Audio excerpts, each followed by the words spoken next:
Վերջին գործարար ալիքին միացած բոլոր ռադիոլսողներին եւ ռադիոդիտողներին մեզ 106 եւ 5 հաճախականությամբ եք լսում այս պահին, թվային հարթակներում եւս կարող եք մեր բոլոր հաղորդումները դիտել։ Հիշեցնեմ, որ այս պահին մենք սկսում ենք թարմ ուղեղով զրույցը, մեր տաղավարում Թևան Պողոսյանն է, մարդկային զարգացման միջազգային կենտրոնի ղեկավարը, բարի օր, պարոն Պողոսյան։ Բարի ձեզ։ Շնորհակալ եմ, որ մեր տաղավարում եք այսօր, երեք առաջին հանրապետության օրն էր, երևի արժի հենց այդտեղից էլ սկսել։ Շնորհակալություն հավերի համար, շնորհավոր բոլորիս տոնը։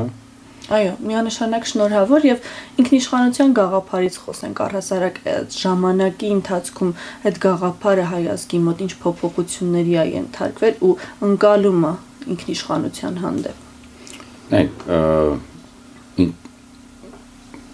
անկախ պետականության ընկալումի մեջ է եղել, երբ որ ասում ենք ինքնիշխան, որ ձևավորում ենք պետականություն, քարտեզի վրա պետք է լինի Հայաստանի Հանրապետություն, պետք է ապրեն հայերը, հայերի երկիրը, որտեղ հայերն էլ կորոշեն ոնց ապրեն։ Հիմա, երբ որ ասում ենք ինքնիշխանության խնդիրները, այն րոպեին, երբ որ Իսրայելը օրինակ բանակցում Ամերիկայի հետ, հենց հիմա գնալու եմ sense մի բան անեմ, նրանք ասում են չես անելու, իրար հետ բանում, բայց Իսրայել կամ հրյաները զգում են, որ ինքնիշխան պետություն են, թե ոչ։ Զգում են։ Դե վերջնական որոշումը դրականա, բացասականա, լավա, վատաց, քո նախնականը չի, քո ցանկություններն է, թե կոմպրոմիսները ինչ է, եթե քո վերջնական սեփական ընտրությունն է, դառնում է, ես եմ այդ որոշումը կայացրել։ Ընտանիքում էլ է այդպես։ Որոշում ենք մեքենա պետք է առնենք։ Կուտակում ենք, բայց գիտությունը դրա հետ զարգանում է, ինչ-որ նոր տեսակի մեքենաներ է բերում։ Չնայած սկսել ենք գաղափարը մեքենա ձեռք բերելու, օրինակ ասենք, չգիտեմ, գնելու Mercedes, բայց վերջում գալիս ենք, ասում ենք, վայ, չէ, այսօրվա դրությամբ միգուցե էլեկտրական այս մի ֆիրման ավելի լավ մեքենա արտադրելու կամեցանի, փոխում ենք, որովհետև սա ավելի հարմար է, սա ավելի մեր այսօրվա պայմաններին ավելի մաչել է եւ ամուսինները որոշում են, որ չէ, որոշումը փոխում ենք, սրա համար ենք այս կուտակած գումարը օգտագործել։ Ինքնիշխան որոշումը թե ինքնիշխան է։ Դե հիմա դրա համար որ ասում են ինքնիշխան, եթե դա հայ ազգն է որոշում, որ այս մի բանն ենք անելու, ինքնիշխանության խնդիրը որտեղ եք մենք տեսնում։ Այլ հարցը դառնում է, որ դու այդ որոշում կայացնելու վրա ոչ մի ազդեցություն չունես։ Հիմա չունենք։ Օրինակ Ադրբեջանի հետ ունենք, Թուրքիայի հետ ունենք։ Ձեզ եմ հարցնում։ Եթե ունենայինք, ասենք մեկ օրվա մեջ ինքներս մեզ չենք ասի, չէ՞ որ բայց չենք տեսել էթնիկ զտում ցեղասպանական գործողություններ։ Բայց եկեք Արցախ բառը չօգտագործենք։ Եկեք համեմատենք էլի առաջին հանրապետության հետ խնդիրները այն ժամանակից որ գալիս են մինչև մեր օրեր, ինչն է, որ չի լուծվել մինչև այս պահը, որ անդադար այդ ստվերի նման հետևում է հայ ազգին, ու մենք այդ խնդիրը չենք կարող լուծել, որ հիմնական գաղափարական ամբողջական երազանք ենք ունեցել։ Որտեղ ինքնիշխանությունը նշանակում է ինչ-որ երազանքի հանդեպ որոշումներ պետք է ընդունել։ Ու ես եմ այդ անում։ Կարծում եք չենք ունեցել այն ժամանակ에։ Չգիտեմ, այն ժամանակ ունեցել են, երևի մեր պապերը ունեցել են։ Ուզել են մեծ հայրենիք կառուցել։ Թվում է ցանկացած ազգավուններում այդ բանը մեծ հայրենիք կառուցելու։ Բայց այն օրին, երբ որ կարողացել ենք հասնենք տարբեր ճանապարհներ անցնելով եւ վերականգնենք կամ 94 թվականի վրա ունենանք երկու հայոց պետականություններ երազանքով միացումամբ, հա, որ պետքա միջը վերջացնենք, հիմա ունենք։ Հիմա դե է գալիս։ Այն օրը, երբ որ պետական որևէ չինովնիկ ասում է, վայ Ամերիկայի բանը համանուն կամ անկախության հռչակագիրը գրած է հանուն մեր գալիք սերունդների լավ ապրելու, իսկ մեր մոտ գրած է հանուն մեր պապերի եւ ձերի իրականացման։ Ես ինչի պետք է պապուս ձերը իրականացնեմ։ Երբ որ տես որոշումներ կայացնողներս ունենում, ուրեմն այդ պապերի եւ ձերը մեռան։ Զուգահեռ չի լինում եւ իղձերը եւ ապագան։ Դե վայ, բայց պետք է ասի չէ այդ մարդ։ Ասի ես մտածում եմ ամեն ինչ ստեղծել հանուն գալիք սերունդների հիմնված պապերիս իղձերի վրա։ Եթե տեսնես դա նախադասությունը ձևակերպելու դրան է գնալու, բայց այսօր դրությամբ քո գործողները հանուն պաշտոնի, աթոռի, ստամոքսի մասին են մտածում։ Որտեւ այլ պարագայում անհնարին է գալու ասել, գիտեք ինչ ժողովրդավարությունը արժեք է ու դրա հաջորդ օրը պարլամենտում ինչ բառ ասես։ Մարդը իր վարքագծով ապացուցում է, ամենապարզ բանը կա, երբ որ երեխաները ծնվում են, շատ ժամանակ սիրում ենք որ կենասներ ասել, չէ, սենց լավ դաստիարակելու համար ընկնում ենք, չգիտեմ, ես ծխելը չի կարելի, բայց այդ րոպեին հանում ես ու սիգարետը վառում ես։ Երեխան օրինակ ծառայելը կարևոր։ Հետա լինելու։ Հիմա նրանից հետո որ դու պետք է հասկանաս, որ մենակ ասած բառերով չի։ Գործողությունն է ապացուցում ասած բառի հետևից գնում ես, թե չէ։ Չես կարող ասել ժողովրդավարություն եւ բոլոր արժեքները ոտնատակ տաս։ Չես կարող ասես արժեքները պետք է լինեն ամեղության կանխավարկած, բայց դա մենակ վերաբերվում է իմ կուսակցությանը։ Մնացածներին իմ կարծիքն է։ Եթե քո կարծիքն է, ուրեմն պետք է ընդունես, որ դիմացինի արտահայտությունն էլ իր կարծիքն է, ու պետք է չբռնանաս։ Վարքագծային իմաստով պետք է ամեն ինչ նույնն լինի։ Եվ ժողովրդավարության մեջ այդ գաղափարի նույնիսկ լուծումները կամ համակարգերը պետության կան այդպես ասած են ֆրանսիական կամ կոնտինենտալ մոտեցումը իրավաբանության մեջ, որ սենց տեսակի հանցանքը սենց պատիժ է կրում։ Եվ կան անգլո-սաքսերի մոտեցումը, որ ասում է պրեցեդենտի հիման վրա որոշումներ է կայացվում։ Ընտրեք մի հատ որոշում։ Չես կարող դու որտեղ հարմար է M1-ը օգտագործես, ասես այս մի բառը մենք էլ մեր ունենք մխիթար գոշի, ինչքան ենք հետևում։ Այստեղից է սկսում, մի անգամ մի որ դաշտում արժեքները ոտնատակ ես տալիս, դառնում ես պարզապես խոսացող։ Խոսացեք, ինչ տարբերություն ասենք հիմա ինչ։ Ում ոնց հարմար է մեկը դա ասել։ Կարծում եք իշխանափոխության արժեքներ կվերականգնվեն մեր երկրում։ Չէ, գործողությամբ ոնց իշխանափոխություն չի վերականգնում։ Եկած մարդկանց արժեքների դավանանքով է փոխվում։ Ինչ է նշանակում իշխանափոխություն։ Ես այլևս չեմ ցանկանում հին համակարգով ապրեմ, ուզում եմ նորը, բայց այդ նորը եկավ ու բանալից, ինչի 2018-ի հետո ձեր երազանքները ո՞ր էին։ Երազում եք Արցախը կորցնեի, երազում եք պարտվեի, երազում եք այսօր թե հակառակը, մտածում ենք, որ հիմա ժողովրդավարությունը ավելի լավ աշխատելու, կոռուպցիայի դեմ պայքարը լավ անելու, ազգային արժեքները, անվտանգությունը հազար անգամ բանանելու, այլևս հավասարություն լինելու բոլորիս հանդեպ։ Բայց դա խնդիրը իշխանափոխության մեջ չէր, այերները ովքեր որ եկան, ինչ արեցին։ Ամեն դեպքում դա փորձ էր, որին ինչ որ մի պահի ազգը ժողովուրդը պիտի գնար, բայց այ շատ մեղադր է։ Փորձել փոխել ինչ որ բան, համակարգ փոխել, պետության ներսում գաղափարներ փոխել, կառուցվածք փոխել, որը գուցե համահունչ չէր։ Բայց դա պետք է լիներ ժողովուրդը այսօր։ Ժողովրդի վրա միշտ հրախավորելը հեշտ է։ Որտեւ ի վերջո ասում եմ ժողովուրդն է ամեն ինչի որոշողը, միակ բանը որ այսօրվա գործողները ճիշտ ասում են, որ եթե ժողովուրդը որոշի մի օրվա մեջ մեզ փոխի, այդ նախադասության բանը 100% եթե ժողովուրդը որոշի, բայց ժողովուրդը որոշելու համար պետք է հասունանա, չէ՞ դա։ Կամ օրինակ ասենք հայերենական պատերազմ հայտարարեցին եւ Սարդարապատ 2020 թվականի սեպտեմբերի 27-ին էր ինչ էր ազգային ժողով։ Սարդարապետի պատմությունը նայ կամ որևէ հայրենական պատերազմի կռվեցին։ Ասում ենք, վայ, սովետական հայրենականի ժամանակ 600,000 գնաց 300,000 մահացող։ Այս անգամ ինչքան եղավ։ Սարդարապետին որ մարդիկ գնում էին բոլորը։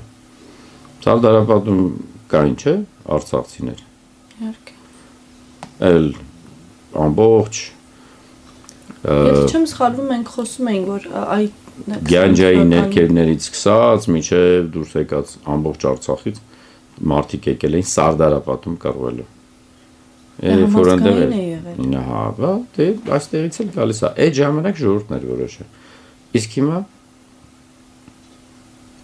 ինչ էին անում։ Երևանում եւ այնտեղ պատերազմ։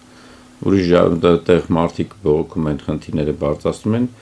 ոչ մեկ տեղից չի շարժվում, բայց հենց իր ոլորտին են կպնում։ Ամեն օր մի տեղ ինչ-որ մի հատ ճանապարհ են փակում։ Տեսեք, այդ համար էլ տենց են։ Ժողովրդի մի մասը ռազմադաշտում էր, մի մասը հետևում էր թե ինչա տեղի ունենում եւ ի սպասելով իր հերթին։ մի մասն էլ փախել էր։ Այն հերթին սպասողներին տեղեկացնում էին, որ զինաբաշխանների գումարներ էին ստանում, որ պետք է գնային ու հետո անհասկանալ։ Հա, դա համարել դա ցանկացած երկրում կատարվում է։ Հիմա դրա համար ասում եմ, այդ մասերին բաժանում են, թե չէ։ 21 թվականին կոչվում է ընտրություններ, որին ժողովուրդը պետք է մասնակցի։ Ինչքան տոկոսն է մասնակցի։ Շատ քիչ։ 48, եթե ընդհանուր վերցնենք։ Կարծում եք պատկերը կրկնվելու է 26-ին։ Կարող է դրանից էլ վատ լինի։ Եվ կարող է հակառակը, Գյումրի օրինակը։ Բոլորը գիտեն քիչ են գնալով, շատ գնացին, այլ արդյունք տեսան։ Ու նրանց հետո որոշում են գյումրեցին խիսած որոշեց ֆինանսում։ Գյումրեցիները առաջ անգամ իրանց որոշումը վրա ազդեցին, ոնց օրինակ ցուցաբերեցին, մենք հիմա նստած քննարկում են, մեկ էլ լսում ես Գյումրեցին ճիշտ է արել, թե սխալ է։ Դուք ով եք որ Գյումրեցու տեղեք որոշում եք։ Եթե Գյումրեցին է որոշել, պարոն Պողոսյան։ Ով է գնացել քվեն տվել։ Քվեն տվել են, բայց վերջնարդյունքը գուցե Գյումրեցու։ Այնեք դուք էլ չեք հավատում, թե ինչա տարբերվում է։ Փարաքյարցին է որոշել։ Լավ, օրինակս բերեմ, Փարաքյարցին է որոշել։ Փարաքյարցին որոշել է, այդ օրը այնտեղ ինչ ընտրություններ լինում։ Չէ, բայց այդ իրանց համայնքում որոշել է։ Հա, բայց ամեն դեպքում Գյումրիում այնինչ տեղի ունեցավ վերջնարդյունքը։ Ինչ որ տեղի ունեցել է։ Դա գուցե շատ ճիշտ Գյումրեցու որոշումն է, որը դու պետք է հարգես, որովհետև այդ էս գրե օրենքները։ Այստեղից է գալի ժողովրդարության արժեքների մեջ։ Դե հա, օրենքների ամենը ճիշտ է։ Ուրեմն հարգում ես եւ ընդունում ես։ Ասածս էդ է։ Չի կարա օրենքը տարբեր ձևի աշխատի, եթե ինձ դուրս չի գալիս։ Այդ պարագայում այդա նայեք պետականության ասած գաղափարը հետևելն է կանոններ են ընդունվում, որով բոլորս ապրելու ենք եւ ես այս կանոններին ընդունելու եմ, որոնց կոչվում է սահմանադրություն։ Այ Գյումրիից խոսեցինք, կուզեմ էլի համեմատություն անցկացնենք։ Այն ժամանակ ընդդիմության մոտ կարծիք կար, որ բոլոր դեպքերում իրենք իրենց ձայնը ընդդիմության ներկայացուցիչ չեն տալու եւ իշխանությանը ձայն չեն տալու, ինչ էլ որ տեղի ունենա։ Գյումրեցու որոշումն է։ Այո, բայց այսօր, երբ իմպիչմենտի հարցը բարձրացվում է, ազգային ժողովում երկու ուժ չեն կարողանում մի հայտարարի գալ, հասկանալու։ Որտեղ այսօրվա դրությամբ ապացուցվեց, որ դա իմպիչմենտի գործընթաց է, այսօր ոչ իրականանալի է եւ սխալ բան արած, բայց դրա գործընթացի մասն է ամբողջովին սխալ գնացել։ Որտեղ եթե ուզեցել եք դա անել, դա պետք է արվել բանակցելով, պայմանավորվելով, սա որոշումները ընդունելով ու դուրս գալով։ Դա ցույց է տալիս հայկական վարքագիծը։ Հայկական վարքագիծը, նայեք 18 թվականին էլ ոնց որ թե այսօր որ շատ բաները սկսում են պատմել շատերը։ Խոսակցությունը գնացել է նա վրա, որ եղած գործողների հույսը այս հայկական վարքագիծն էր։ Բայց քանի որ դրսի ուժեր են խառնվել, այդ վարքագիծը այլ արդյունք է։ Դրսի ինչ ուժեր են խառնվել։ Չգիտեմ, ինչ մեծ ուժերին են պարտվել։ Դրսային ուժերը, որ ֆինանսավորվեցին, դրսային ուժերը, որ մի անգամից ճիշտ բան խառնվեցին, դրսային ուժերը, որոնք հետո իրեն շահերով ամեն ինչ անում էին, դրսային ուժերից մեկը որ բան է անում։ Ես օրինակ մի հատ դեպք պատմեմ։ 18 թվականի երևի մայիսի վերջ կամ հունիսի սկիզբը Ամերիկան Միացյալ Նահանգներից ինչ-որ մատ բարձր պաշտոնյա էր եկել, դեսպանատունից զանգեցին, հրավիրեցին, ասենց ինչ-որ մի խումբ ՀԿ ներկայացուցիչներ, որ գան քննարկեն, հետո ճաշ էր։ Ճաշի ժամին մի քանիսին ճանաչում էի մասնակիցներից, մի քանիսին դեմքով պարզապես տեսել էի, որ նոր նշանակումներ էր կառավարությունում, մեկ-երկուսի այլ ազգային ժողովում են, մեկ էլ այդ խոսակցության ժամանակ այս մարդը շուրջ ասաց, հիմա Արցախի հարցի հետ են ուծելու։ Դե ինչ-որ ամեն մեկը մի բան խոսեց, եկավ հերթի ինձ, ասեցի մի հատ բան եմ ուզում հարցնեմ, դուք ժողովրդավարությանը հավատում եք։ Նայեցին վրա ոնց, ասում եմ եկած իշխանության ուժերը խոսացել են, որ Արցախի հարցով ավելի ազգային մոտեցում են ցուցաբերելու, քան թե նույնիսկ բաները։ Ինչի մասին էր ձեր խոսքը, ես չհասկացա, դուք կամ ժողովրդավարությանը չեք հավատում, կամ ստե ինչ-որ մի հատ այլ բան կա։ Դա եղել է վերջի հանդիպումը, երբ որ ինձ որևէ տենց տեղի կանչել։ Ու դրա նման, տենց եղել է նմանատիպ դեպք։ Եվրոմիության ներկայացությունների կողմից եւ այն ժամանակ ես չէի ընկալում ինչի մասին էր խոսքը։ Այն ժամանակ ես չէի, բայց ոնց որ թե բոլորի մոտ եկել էր մի բան ու կային Հայաստանում ՀԿ-ների ներկայացուցիչներ, կամ դրսի, ասենք, որոնք գալիս ասում են, դե մանդատը ստացել պետք է լուծի, ինքես որ ամենամեծ վարկն ան։ Բայց լուծել բառու իմաստը բովանդակությունը չէին նկարագրում։ Հիմա լուծելու մասին նկարագրության բովանդակության իմաստը 21 թվականին դրված է եղել նախընտրական ծրագրի շրջանակներում։ Բոլոր կուսակցությունները, ովքեր 24 թե 22 միավոր իրար հետ մրցել են քաղաքական, ամեն այդ բովանդակությունը ինչ է ինքը պատկերացնում լուծումը նկարագրել է։ Հիմա լուծել են թե չէ։ Շուշին դեօկուպացված է, հադրութն էլ հետո հələ մնացած բաներն էլ իրենց մոտ։ Ուզում եմ վերադառնանք impeachment-ի հարցին, ասում եք ասացի ձեզ, չեմ պայմանավորել, որտեղ ամեն մեկը իրար հետ չպայմանավորված նախաձեռնում է գործընթաց, իսկ գործընթացները ասում են, որ պատիվ ունեմ խմբակցությունը ասում է, որ անվերապահորեն իրենց քվեն կտան, բայց երբ առաջադրվեց տեխնացուն, իրենք պարզապես հրաժարվեցին։ Մոնիկա ջան, որտեղ գործընթացը ցանկացած քաղաքական process-ի մեջ նույն ձևի կարևորություն ունի, քան որոշման նախագիծը։ Եվ դա բանակցվում է։ Բոլորը պետք է բանակցեին, հասկանային ինչ են անում այդ օրը։ Երբ որ չեն բանակցում, եւ մեկը ցույց է տալիս նախաձեռնություն, ու հետո առաջնորդության գաղափար չի տանում, այդ ժամանակ այդ գործընթացները ամեն մեկը մեկնաբանում է իր ձևով։ Եվ այնա ինչ որ մենք տեսնում ենք, այսօրվա դրությամբ ինչ որ մի խումբ նախաձեռնել է impeachment ասածը, իր մոտեցումներն է բերել, հանրայնացել է, ուրիշը այլ պատկերացումներ է ունեցել, ու նրա տեղակ որ գնան իրար հետ նստեն սենյակի մի սենյակում բանակցեն որոշման կան, իրար դեմ են դուրս եկել պայքարում են։ Հիմա այս բոլոր գաղափարների շրջանակներում պետք է ասվեր, եթե հատկապես գործընթաց է, միջև այդ բոլորը մեղադրում են, ասում են, վայ, ում են բերել Նիկոլ Թեմանա բարձացել, իրար մեղադրանքի դաշտի մեջ, մեկ էլ էս մի կողմից գալիս է impeachment, ես չեմ սարմանում, որ հայերը տենց են ընկալում այդ մոտեցումները։ Արդյունքն էլ պետք է լինի, դա համար երբ որ ինձ հարցրել են, ասել եմ, նույն գործընթացն է շատ ինձ նմանացնում, երբ որ աշխարհում կատարվում է 1000-ը մի բան, բայց հեծանիվ են քշում։ Ուր է տանելու այս գործընթացը։ Ոչ մի պարծել է։ Վերջ, այսքանով։ Ճիշտ է։ Ես նույնիսկ ուրախ եմ, որ Սուրեն Սուրենյանցն էլ նշանակել, որ այն օրը երբ որ Էդմոն Մարուկյանի անունը դրեցին, այդ օրվանից գործընթացը ավարտվեց impeachment-ի։ Այս նախաձեռնված, դա չի նշանակում, որ մի ամսից ինչ-որ նոր բաներ կարող է չլինի։ Միգուցե շատ խելոք գլուխները գլուխ կավակեն, կգնան կանստեն կբանակցեն, կորոշեմ կանեն։ Այն օրը երբ որ նախաձեռնվում էր այս process-ը, մտածում էին, որ կարող է երկու հոգել երրորդ ուժի առաջարկեն։ Բայց ինչի առաջ երկու շաբաթը իրար մեղադրում են դու տեխնացրոսա, դու ես արա, ու ոչ մեկ չէր մտածում, որ բանը։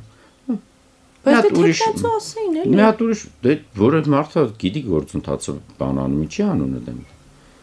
Այդ տենց ցանկացածի անունը գրեին։ Այդ ուզում եմ ասեմ, հասկանում եք, որ քաղաքական process-ների մեջ դե չի որ տեխնացուի անունն ենք ասում։ Այդ ամեն ինչը հասկանալի է, բայց այդ տեխնացու մի քանի ամիս առաջ, եթե այն որ մյուս կողմը ուզում էր որ գրեին, մի քանի ամիս առաջ ասեց, երբ որ իմ անունս կարդում են խնդիրներ անում։ Դրա համար օրինակ ես իմ անունովս այս խնդիրը չեմ ուզում։ Արդեն նկարագրել է, չէ՞։ Եթե դու հետևում ես ասածին, դու չես վերցնում այսօրվա ասածը, գիշերը անցնում է, պարզվում է մոռացել ես դրա մասին, լրիվ զրոյից է։ Մամուլում շատ ժամանակ մեր մոտ տենց է։ Թերթը նույն երևույթի մասին կարող է մոռանալ։ Այսօր գրում է sense կոռուպցիոն գործ ա եղել, վաղը դրա մասին չեն խոսում, ու տենց էլ ասում են, մի շաբաթ կխոսենք կմոռանան։ Ինչ են այդ մանիպուլատիվ մոտեցումը մամուլային կամ մամուլ չասենք լավ, այդտեղ տեղեկատվական պատերազմի ժամանակ օգտագործ միշտ նկարագրում, որ sense անում արդյոք։ Բայց եթե դու հետևում ես սկզբից միջև վերջ, ապա դու տեսնում ես նաև շատ զարգացումներ գործընթացի մեջ, թե ինչի վրա կարա ազդի եւ այն։ Դրա համար տարբերվում են մարդիկ, որոնք սցենարներ են ճիշտ մշակում, պլանավորում, գրում, հաշվարկում եւ այն։ Ես վստահ եմ, որ այն նույն օրը, երբ որ նամակ էին գրում ու ստորագրում էին, բոլորը ինչ տեխնացու լինի համաձայնենք։ Հետո մի շաբաթ հետո նույն իրանք չասին, չէ, էսի չեն կարող անենք։ Տղիկ ջան, ուրեմն ինչ տեխնացու լինի, այլևս չի աշխատում։ Հիմա դա ում հարվածեց։ Մտածեիք այդ օրը։ սցենարներ մշակեիք։ Ոչ միայն դա է խնդիրը, այլ ուրիշ հարց կուզեմ քննարկենք, այ ամեն անգամ նման մի նոր իրադարձություն պարզապես զրոյացնել, սկսել ու զրոյացնել, դա հանրության մոտ դրա համար էլ ասում եմ, ձևավորում է կարծիք։ Մանուկ ջան, դա համար ամիջից քցեցի ես հոսալցանոց։ Նախ բանակցեիք, խոսայիք, մտնեիք սենյակներում, սցենարները պլանավորեիք, նոր դրա մասին հանրայնացնեիք։ Այն օրը որ դա առանց որևէ գործընթացի ճիշտ կառուցման դու մի բան հանրայնացնում ես, դու այդ ձեր ասած գաղափարն ես անում։ Հիմա մենք սովորելու ենք process-ի մասին խոսալ, բայց արդյունքը այլևս չենք դիտարկել, չէ՞։ Դրա համար պետք է միշտ մտածես, եթե ես արդյունքին չեմ միտված գործընթացը սկսելու, ես կարամ վնասեմ։ Իսկ մի քանի ժամանակ հետո բոլորը խոսալու են, որ այն մարդիկ, ովքեր որ նախաձեռնել են, բայց մոռացան արդյունքի վրա կենտրոնանան նույնպես թե այս բանով։ Գործընթացը դրանց են մեղադրելու, որ դուք այն ժամանակ ծառայել եք սան, որտեղ ձեր բերած արդյունքը բացասական էր։ Այդ համար քաղաքական գործիչը պետք է ամեն անգամ, երբ որ իրան մի բան են առաջարկում, կամ մի բան ուզում նախաձեռնի, այդ սցենարային պլանավորումը անի։ Գործընթաց, տեղեկատվություն, ճիշտ տեղեկատվական արշավ, ճիշտ բոլոր գործընթացները արած եւ արդյունք։ Եվ եթե արդյունքին չեմ հասնում նրան ինչին ուզում եմ, ոնց եմ ելքը տալիս, որ չվնասեմ այլ երևույթների։ Exit strategy գոյություն ունի, տենց տերմինա գիտական մոտեցման մասում։ Մեր որ մի քաղաքական process-ը առանց exit strategy մշակմանա սկսվել, միշտ էլ տապալվել է, ոնց մի զարմաց։ Պարոն Պողոսյան, այդ դուք ազգային ժողովի պատգամավոր եք եղել, ոնց է էլի, ուզում եմ հասկանալ, եթե համեմատենք այսօրվա ազգային ժողովը, հատկապես ընդդիմադիրների գործունեությունը ես կուզեմ քննարկել, ոչ թե քննադատել, այլ քննարկենք, երբ հնարավոր չի որոշում կայացնել, հնարավոր չի ինչ-որ օրինագիծ հասցնել մինչև վերջ, որովհետև դրան պարտադիր դրա դիմաց բողոքներ են լինում, մանդատները չեն բավականացնում, այ երբ ընդդիմության ներկայացուցիչներից շատ էին, ես ասում էի, լավ, որն է իմաստը ազգային ժողովում լինելու, եթե որևէ հարցի լուծում հնարավոր չի տալ։ Այ կարծես թե դուք փողոցում կարողանում եք մարդկանց համախմբել, գուցե այդ մանդատները թողնել, դուրս գալ փողոց, այլ տարբերակ փորձել։ Ընդդիմության ներկայացուցիչները բավականին այսպես շատ բորբոքվում եւ վիրավորվում էին։ Ես հիմա ուզում եմ նույն հիշում եմ այդ ժամանակները, ես մենք այդ նույն թեման իրար հետ միասին քննարկել ենք։ Շարունակվում է այդ process-ը ու ոչինչ տեղի չի ունենում։ Ընդդիմությունը օրենքներ չի ընդունում, որովհետև մերժում է։ 2 օր առաջ կարծես թե պատիվ ունեմ խմբակցությունից կրկին մերժում եղավ, օրինագծին լավ, այս process-ը լավ է, մենք գոհ ենք այս process-ից։ Բնականաբար դժգոհ ենք, բայց դա էլ գալիս է բան դաս քաղում ենք դրանից։ Ջան, ինչի այսօրվա դրությամբ երբ որ ասում են, ես հիշում եմ, որ մենք այդ հարցը քննարկելուց 2 ձևակերպում տան։ Լեգալ ճգնաժամ բերելու է եւ արդյոք լեգիտիմության ճգնաժամ բերելու է թե ոչ։ Լեգիտիմության ճգնաժամ համաշխարհային sense ընկալման մեջ բերելու է։ Լեգալ ճգնաժամ բառը սահմանադրությունում մի շուտ բաներ են գրել, որ եթե սրանք կհրաժարվեն, ուրիշն են կարելի բերել, ազգային ժողովը կշարունակվի։ Մի բաց, որը պետք է ապագայում հաշվել, որ եթե մեզ պետք է լինում բան անել, ուրեմն մանդատները վայր դնելը ոնց գործիկ իրանից յուրահատուկ բան չի ներկայացնում։ Ազնական դաշտում ինչ-որ միգուցե, բայց փաստում է քաղաքական կուսակցությունների իմաստով, բան չէ։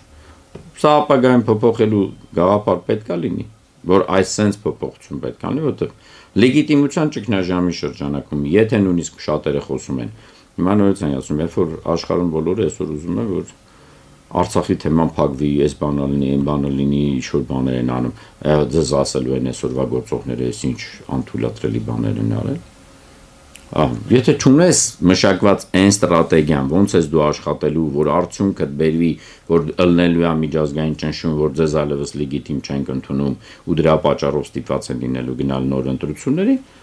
ուրեմն այդ գործընթացը սկսելու արդյունքը հիմա քո պարագայում, որ ասում ես զարմանում եմ, որն է զարմանում ես, որ այդ մարդիկ դուրս գան, այնտեղ ուրիշ մարդիկ հայտնվեն, թե ինչի վրա է զարմանքը։ Այստեղ եմ ասում, արի մի հատ ինքը ներս մեզ դերերի փոփոխության մասին չի խոսքը։ Եթե դերերի փոփոխության մասին չի, ուրեմն իմ առաջարկս, որ մանդատները վայր դրեք, ու ես ձեզ չունեմ ասելու հաջորդ առաջարկը ոնց անենք, որ եվրոպական բոլոր ինստիտուտները, արևմտյան, արևելյան, արևանների ասեն վերջ, ես ինչ եք արել, մեկ նույնիսկ Վրաստանում, լավագույն օրինակը Վրաստանում է, ինչքան էլ դեմ եղան գործողների, հիմա չեն հանդիպում հետները։ Շահերի այս բախումը, եթե ես չեմ լուծել, իմ առաջարկիս իմաստը նրա համար է, որ ես պարզապես խոհանոցում նստեմ ասում, ինչ լավ հաճույք ստացա, որտեղ ասեցի ու եղավ, թե իմ երկրի ճակատագրով իմ երեխայի համար ես ինչ եմ ապահովելու։ Հիմա ասում եմ, եթե մենք չունենք այդ առաջարկի խնդիրը, ապա ստեղ պետք է մի հատ նայենք, ինչ դասեր քաղենք եւ արդյոք իմաստ կա սրա մեջ մտնելու, սրանով օգուտ տալու թե ոչ։ Բայց առաջարկը իրենք էլ պիտի ներկայացնեն։ Հիմա ասում եմ, այդ մարդկանց եղածը ասում են օրինակ, մենք կարողանում ենք որ խնդիր ալենում, գոնե հասնենք ստեղ թեման բարձրացնենք, էսի բարձրացնենք, ինչ որ գործընթացներ են նկարագրում, որոնք կարողանում են անել։ Ունեմ Պարոն Պողոսյան, վստահ եմ, եթե ես եւ դուք շատ ջանք գործադրենք, մենք էլ այդ տեղերը կկարողանանք հասնել։ Ես որպես լրագրող, դուք էլ նախկին ազգային ժողովի падգամավոր։ Բայց դրա հետ միասին իրանց մոտ ինչ-որ էլի հնարավորությունները թե ինչա մեր օրենքը տալիս է, որ падգամավորի գրած նամակը կամ ստորագրությամբ ինչ-որ թուղթը, բայց դա որոշում չի, դա հրաման չի, դա եւ այլն, ասում։ Բայց նույնպես եմ ասում, այդ բանը պետք է քննարկել նրանից թե արդյոք այս առաջարկից հետևը ես արդյունք բերելու եմ, թե հակառակը, որովհետեւ դիմացինն էլ օգտվում է, չէ՞ քո գործընթացից։ Միշտ։ Հիմա եթե դիմացինին պետքա փոխես, ինքը տեսնում է տանում ես գործընթաց, որ դե կարա հանգիստ ջարդխորթ անի քեզ։ Ու վերջում ջարդխորթ անում, մի հատ է կորուստներ ես կրում։ Ասենք դառավ ասենք ես ինչ առաջարկեցի։ Կոտրած տաշտակը մի հատ էլ ծակ ավելացնեմ ու ասում այս ինչ լավ է։ Լավա որ 3 ծակով չի ջարդած ջուրը գնում, այ 4-ով լինի։ Ասենք ես տենց առաջարկ օրինակ չեմ կարա անեմ։ Նես չի որ չեմ մտածում։ Բայց երբ որ չգիտեմ մյուս մասը ոնց փագել, այ հակառակը տեսնում եմ ինչի ձեզ դեպքը պատմեցի 18 թվականների, որոնք շատ ժամանակ չեմ էլ ընկալել, որ տաշտակի մասին երբ խոսում ենք, պետքա հանրությանը ցույց տալ, այ եթե մենք այստեղ ենք, մենք ինչ ենք անում, որ այս կոտրված տաշտակը վերականգնենք։ Դրա համար, եթե նայեք, այնքան բան եղել, որ 21 թվականին, երբ որ գալիս էր ընտրություններ, հա բացատրում ու ասում էին, պարտված իշխան պարտությունա բերելու, որովհետև աշխարհը տենց այս, վերջում կարակ միշտ նայեք, մի հատ իմ Facebook-յան այդ բանը կա։ Մի հատ նկար եմ դրել, երբ որ քո նպատակների հետևից գնալով հետևանք գտնենք։ Շունը ժարի վրա այս թարմա թե ծտին բռնի, հասկանալ է, չէ՞ որ ունենալու է միառնի։ Դրա հետևանքը որ չենք նայում։ Երբ որ գրում ես ասում ես ֆորմուլան 1-ին հաղթելու միշտ մյուսին գումարած 1, որ այս 1-ը մեծանա մի օր։ Սա պետք է աշխատի, ոչ մեկ ուշադրություն չի դարձնում։ Եվ այն, հիմա օրինակ դրանից էլ համար Գյումրիի մասին խոսած։ Եթե մենք փորձելու ենք իրար այսպես մեղադրական դաշտում մնանք, չէ, բացարձակ չմեղադրելով, քննարկելով հասկանալով։ Մենք ասելով ես հանրության մեջ եմ բան, օրինակ ոչ քո մասին է խոսքը ստե անձնական, ոչ Եթե ամբողջ հայերը կյանքի առողջության շուտ արթնանալը չվերացնեն նրան, որ այլևս չեմ մտնելու կողքի հային մեղադրեմ, ասեմ, կողքի հայը միշտ ավելի լավ է, քան որևէ բան է, ես պետք է այնց անեմ, որ Հայաստանի լավը լինի, եւ այլն ազգային միասնություն, ես իմ կոմպրոմիսս պետք է ունենամ միասնական գնանք, որ կարողանանք մեր ազգային իղձերը պապերի եւ գալիք հանուն գալիք սերունդների, ինչի մասին որ սկսել են, եթե դա չի լինելու իմ հիմքս վերջնական արդյունքի հասնելու, ապա ունենալու ենք մշտական նույն կոտրած տաշտակը եւ պատմական մեծ Հայաստանից եկել ենք հասել ենք պատմական ամենա այսօրվա դրությամբ փոքր Հայաստանին, որի մի մասն էլ օկուպացված է, մի մասն էլ ամեն օր ասում են, դες այսօր վաղն էլ տալու եք։ Մի բան էլ գիտենք, որ sense տանից են տալու, որովհետեւ վստահ եմ, որ գործողները եւ անկլավներն են խոստացել տան եւ չգիտեմ ինչ որ բաներ են արել այդ ամենն է գնալու։ Այդ դրա համար որ երբ որ գալիս է խոսակցությունները, չգիտեմ, խաղացան բանը, ասում են մի հատ ճշնամու ճանաչի։ Նա դրա վարկագիծը իմացի, որ հասկանաս չի լինելու ու չի ստորագրել, որտեղ ինքը այլ երազանքներ ունի։ Հիմա քանի տարի է դրա մասին խոսում ենք եղել է։ Հա, հիմա ինչ շուգամ ասեմ, տեսակ այն վաղտ ասել եմ, չէ, դրա մասին չի խոսքը, արդեն որտեղ նույնիսկ որ ասեմ, այն մարդը, որ առաջի օրը արհամարել է, ինքը իր որոշ ախենում արհամարում։ Երբ որ դու ունենում ես 2 երեխա եւ մեկին ասենց ասած զոհ ես տալիս մյուսին փրկելու համար, բայց չի փրկվում։ Ամեն օր դու մեղադրում ես ուրիշներին, այլ ոչ թե քեզ։ այնա մյուսին զոհաբերելու համար։ Հիմա մենք այս բանի մեջ ենք, այս բաների մեջ մեղադրելով իրար ուրիշների, ինչ ասես անելու են ու բանանեն։ Իսկ դրանից օգտվելու է եւ արդյունքը լինելու է, որ թշնամին օգտվելու է, որովհետեւ թշնամին գտել է մի քաղաքական ստեղ իր համար հենարան ու միջոցով ամեն օր ճնշելով, մի բան բանանելով փոկելու է, որովհետեւ արդյունքը նա չի թե 26-ից հետո գործողները կվերարտադրվեն, թե չէ։ Արդյունքը իմ համար ցավալի տեսակետից այնա թշնամին այդ օրը ինչքան է առաջ էլի գնալու իր ցանկություններով։ Ու երբ որ ես իմ վարկագծի մեջ չեմ նայում, որ երբ որ այն օրը, երբ որ որևէ ադրբեջանցի կասի, այս մարդը իմ համար ամենա հարմար տեխնացուն է աշխատելու կամ թուրքը, հա, որ այս գործող իշխանությունը մեր համար ամենահարմարն է, ու այդ նույն գործող իշխանությունը հենց ինքը չի առաջինը դիմում, ինքնական գրում ու հեռանում։ Այդտեղ է խնդիրը գտնվում։ Մեր մտածելակերպի եւ արժեքների մեջ։ Դե հիմա մի հատ ինձ ասենք ինքնիշխանության շրջանակներում ես որ մասն եմ ավելի ինքնիշխան, որտեղ ես չեմ թույլ տա թշնամուն իր ցանկությունները կատարվի, թե սպասարկելով թշնամուն, ասելով դուք որ կրակեք, ես մեկա չեմ կրակելու, խաղաղություն անելու, եկեք վերցեք ինչ ուզում եք, մենք դառնալու ենք ասենք վայ, բայց մեր ինքնիշխան որոշումներ։ Դե պարզ է արդեն։ Շնորհակալ եմ զրույցի համար, մեզ լսողներին եւ դիտողներին հիշեցնեմ, որ թարմուղեղով իմ զրուցակից Թևան Պողոսյանն էր, ձեզ համար Մոնիկա Մամյանն էր աշխատում, շարունակեք հետևել Գործարար ալիքին, մենք կհանդիպենք։